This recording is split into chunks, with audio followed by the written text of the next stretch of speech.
playing against high-level players. You never know. All in. What? Unbelievable. What is happening right now? Seems pretty likely he's going to bluff here. Oh my Quick god. lay down. What a bluff. That is incredible. That is balls of steel. Hopefully they can read the future, Trickett's going to play it safe, out of position, doesn't want to bloat the pot just yet. It's going to bring Kenny along.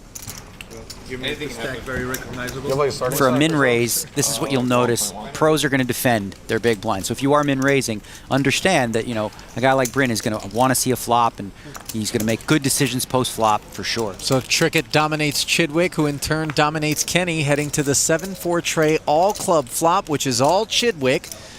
He has flopped the flush, but Trickett does have the nut flush redraw. And Kenny also is going to be involved here with a gut shot straight flush draw. I'll check this flop.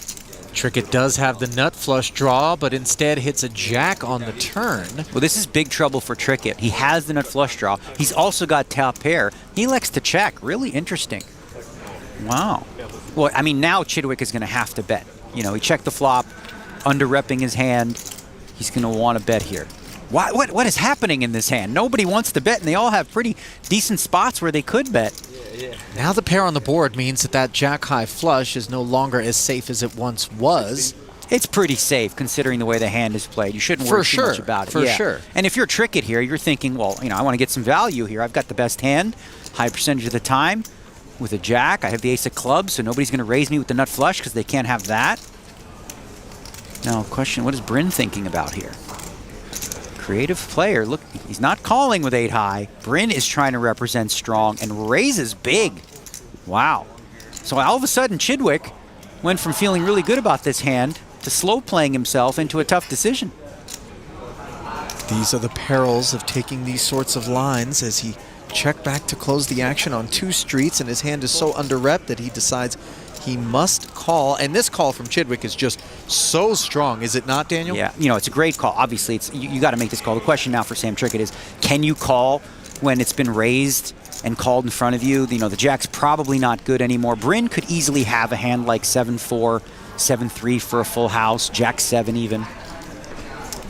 So for Sam here, you know, can find a way to possibly get away. But again, playing against high-level players, you never know. All in. What? Unbelievable. What is happening right now? I don't think anything's happened in this hand that I would have predicted. Unbelievable. Trickett deciding to turn his hand into a bluff. He's not doing this because he thinks his jack is good. And as strong as Chidwick flatting Kenny's raise is, how much stronger is Trickett moving all in over the top of it? Absolutely. Now if you're Chidwick, you have to ask yourself, well, whoa, this is a very, very strong play. And he's going to lay it down. This is going to get through. That was unbelievable for Trickett to recognize the situation. He blocked the jack, which means it's unlikely that someone had jacks full so he could get it through. And he blocked the ace of clubs. Yeah, what is he representing? That was unbelievable. Incredible play from Trickett there that got through. Wow. At 27. At 27, I was still breaking mice against my bedroom wall as you were check raising me in spots that I didn't think you could. But it wasn't online. far after that one, Meanwhile, honestly. 3-4 suited now for Adamo on the button. He will open it up to 3,000. And just so everybody knows, I mean, right now these players are quite deep. The blinds are 501K. So Adamo has 375K. That's nearly 400 big blinds. So a hand like 4-3 suited plays a lot nicer here when you're that deep. You can afford to speculate. You can definitely afford to speculate.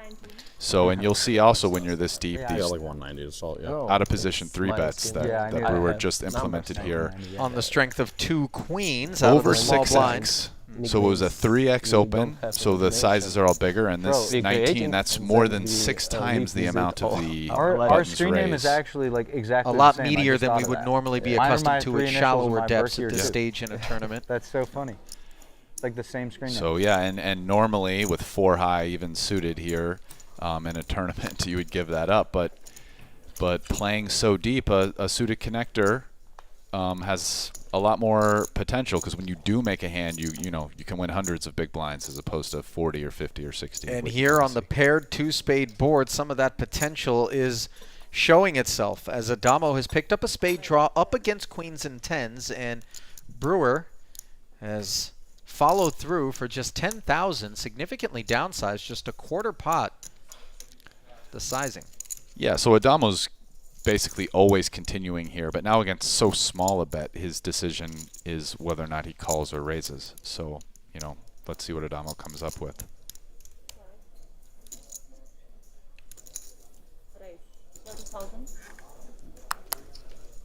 And the raise is 3x to 30K from Adamo as he poses a question to Brewer.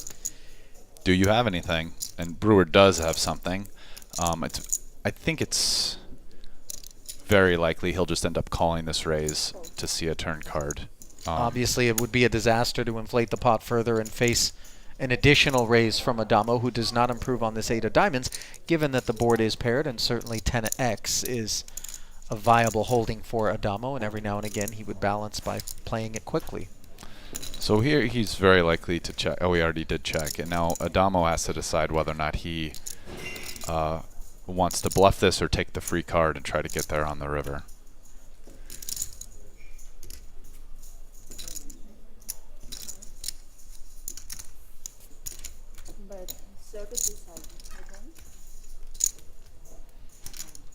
So about a third pot. So if this is called, it sets up, there'll be about 164K in the pot, and Brewer will have 110K back. So it sets up about a 2/3 pot river shove, whether Adamo makes it or if he decides to continue his bluff. I really can't see Brewer giving up at this point with 2 queens. It's just much too strong a hand. And so now we're going to see a river. And that river is an ace. Adamo has no showdown value whatsoever at this point. Now faces another check from Brewer. And oftentimes when you have no showdown value, you do tend to skew toward ambitions of winning the pot.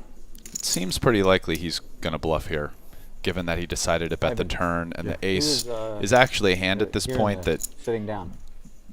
Brewer isn't super likely to have an ace after calling a raise and the bet out of position, unless it was maybe the nut flush draw. And yeah, just Adamo has 0 showdown, so he's probably going to make Brewer make a decision for all of that 111K. And that tile that he put out there was not a bet. That was a time bank being utilized as Adamo mulls over his options. Ace-X suited in spades, especially given that Brewer is unblocking spades, would certainly be an option here, would it not? Oh, yes. I believe if Adamo hit the ace, he would value bet aces and tens.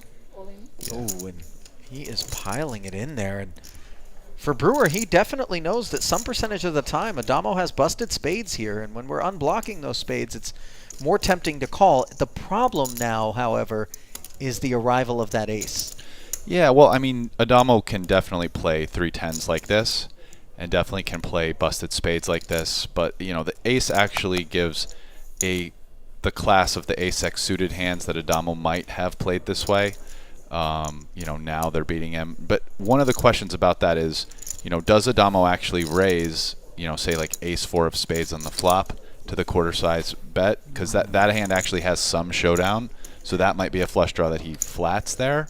So, you know, there is a question about really how many ace-X suited, you know, of spades Adamo really hits, which is, you know, so that's one of the questions Brewer's trying to work out, in addition to the other questions about 3 tens or busted look draws. At the sizing, Rast. I mean, this is a huge overbet. Well, no, because Brewer only has 111. Oh, forgive me. Effective, the 111. So it's you know, it's about 2/3 pot.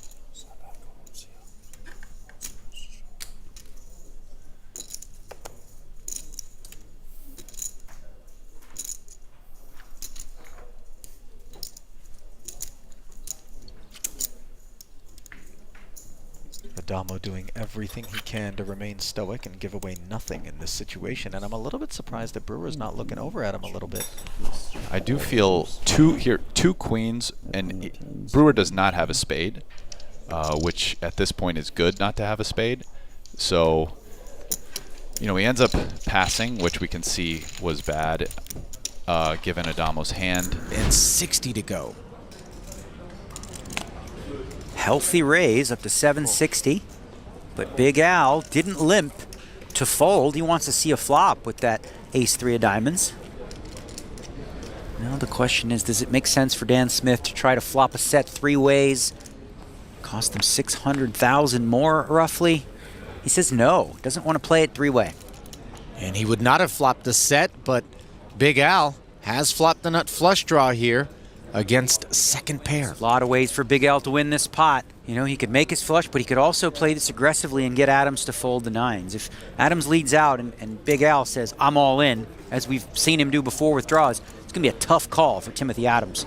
The trouble perhaps could be that Big Al has done exactly that with the draw in the past, and Adams may sniff it out and decide to make a call. Such a tough decision, because when you've got 2 9s and someone moves in on you here, you think, okay, my best case scenario is they've got some sort of big draw. My worst case, I'm dead.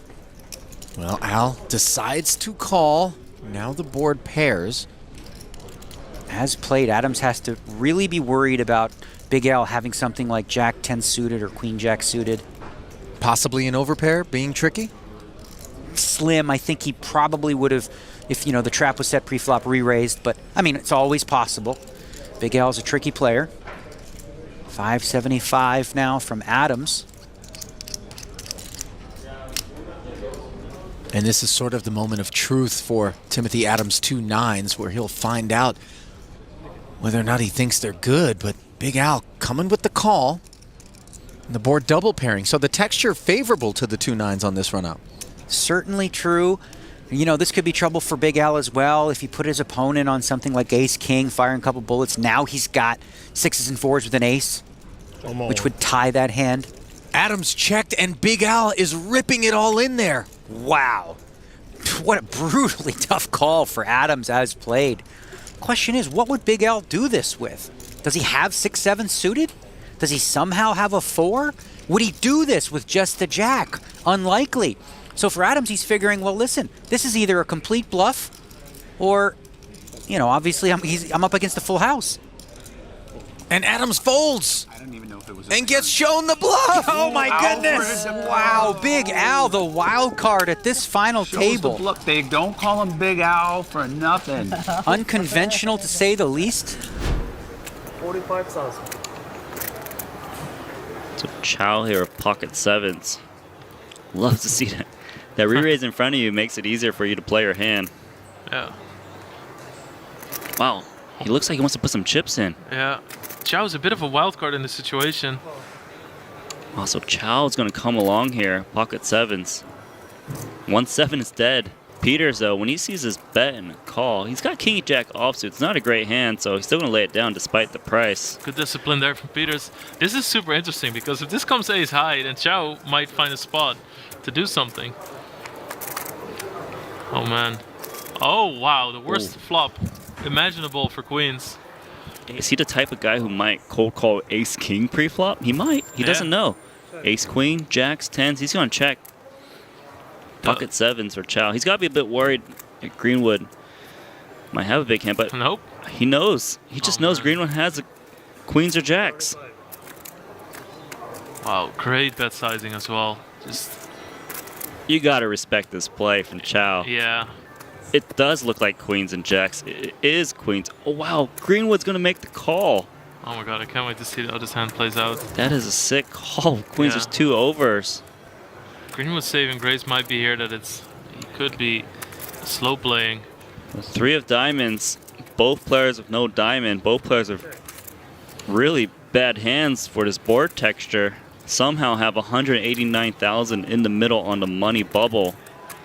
Can Chow find another bet? Man, I really can't. I can't wait to see what's going to happen here. His opponent only has 123,000 remaining. So Chow's going to check. Rook card's a jack. So actually, both of these guys kind of look like they might have pocket jacks. So they can really represent a big hand. Greenwood thinking about, should he consider taking the lead here? He might expect his opponent to bet the turn if he had a big hand. Yeah. This might be a little bit of that posturing that we see, that people want to pretend like they have a really strong check. Don't do it too fast, too quickly. Oh my god, I can't wait to see what Chow's gonna do. I really can't fault him for giving up here, but if he does manage to find a bet, that would be absolutely incredible. So Chow needs to think, man, so this guy 3-bet, check calls a flop, checks the turn, doesn't want to bet the river. You would think that if Greenwood had aces, kings, or ace-king, from Chow's point of view, like he would want to bet by now. He's taking passive line. Chow. Wow! Chow. Oh my god. I love watching this guy play. Oh my god. Quick lay down. What a bluff. That is incredible. That is balls of steel right there. This is Chow.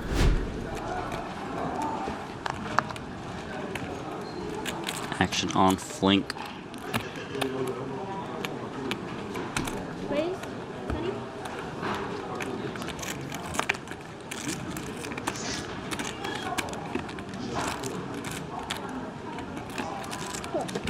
Alright, so it looks like he min-raised, got called from Choon in the big blind.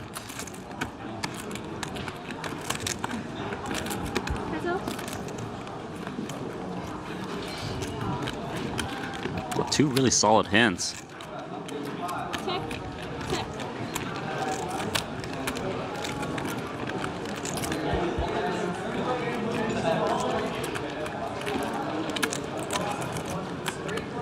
So Choon's got a straight draw.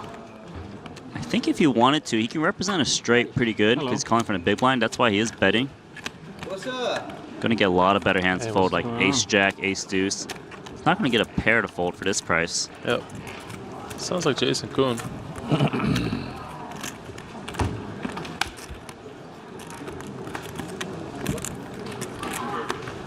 So 2-pair on the river.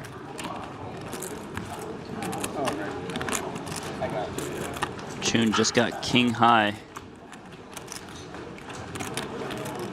Oh, it's reaching for chips. 60,000. Looks like Flink wants to call here. It's a pretty good bluff, actually. Your opponent's gonna call you with like Jack 9. Ace is pretty scary for those type of hands. Jack 8. Yeah. You can represent the 7 so easily. Flink's not even snap calling because it looks very credible. Yeah, it's just very unlikely that the ace helps your opponent as well. Whoa! Nice.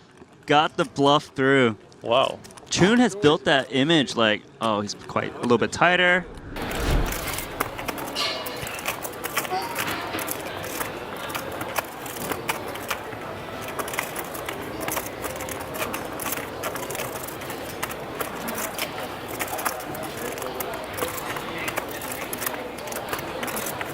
Off wire, out of position.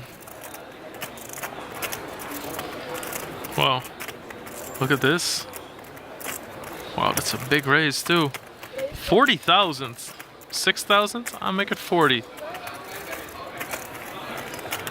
And Tank is going to be in a pretty tough spot here. I love these moves. This is not your typical high roller tournament, what you see here.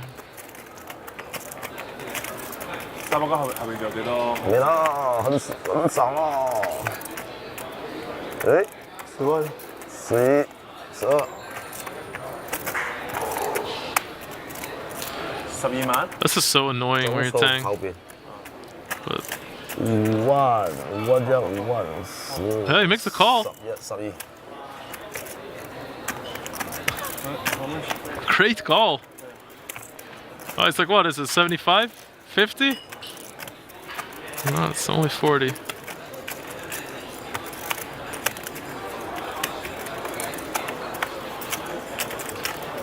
That's a 10 of clubs. That gives him a backdoor flush draw. Flush draw is much easier to hit in No Limit Hold'em than in Triton. There's 4 more clubs in the deck. And Paul's out of position now, and that's why he made it so big. He really just wanted to pot right there. He's gonna have to make a really tough decision now. Wow! What a move! That is incredible. Paul all in for 2.5 times the pot with 7 high.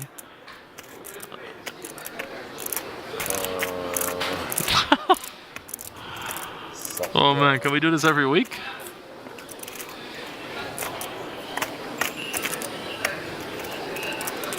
He stopped the clock.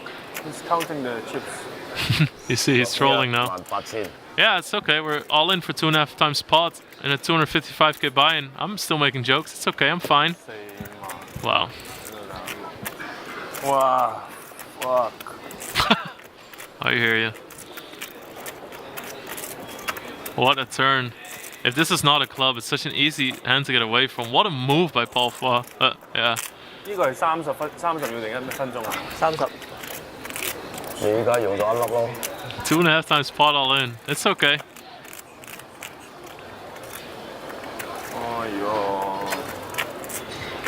I mean, I would even be scared to be playing with my chips so close to the line, being afraid somebody's gonna claim a call. Obviously not gonna happen in these events, but...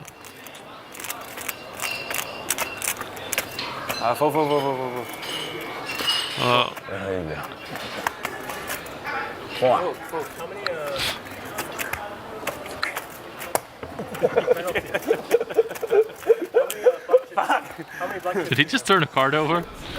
And this is a really good flop for Leo, but he's not doing too bad here. He has a spade draw. And I think that one of the things that makes this game so much fun is that everybody has such a big chance still in all in, so it's just fun to watch. There's always a sweat. There's always a turn that kind of changes everything around, or all of a sudden makes an all-in exciting. So Leo gonna bet there. This is a pretty big pot already. 400,000 in the middle.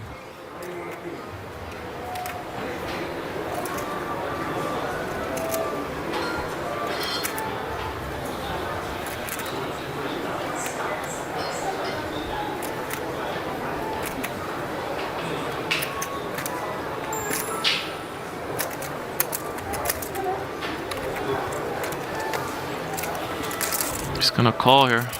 Like we said, flushes are very powerful once you hit them. And against Leo, you could still have the best hand there. No flush.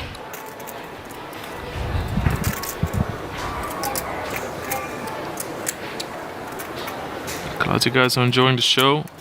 We're live here from Jeju, South Korea, Jeju Island, at the Shenhua World Resort. Me and Nanonoko are here live on site. My name is Lex Veldhuis, and this is some crazy high stakes action.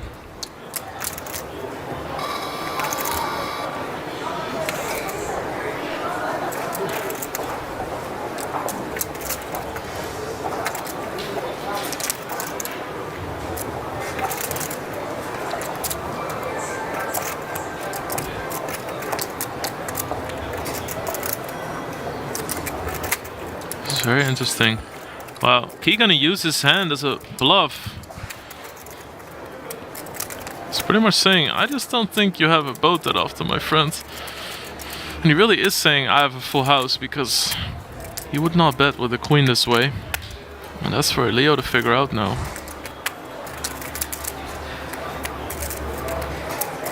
And he is a very smart player. He plays a little bit less aggressive than a guy like Leo, but he's definitely capable of making bluffs. He's just really good still, so even against a little more tighter players, you should always give them credit for making a smart bluff.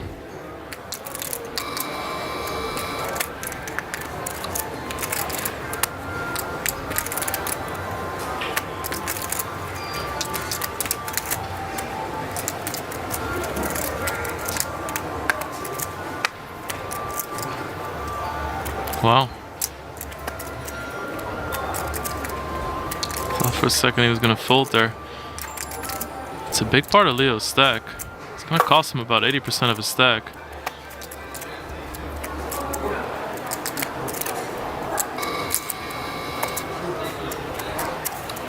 This is a really good bet.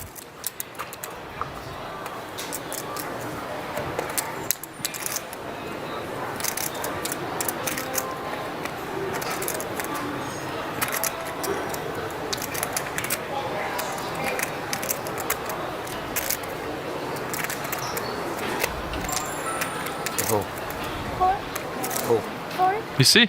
Don't Sick. So he folds face up. And again, we die. Wow, amazing bluff there from Key. Key's debating. Telling him what's a bluff.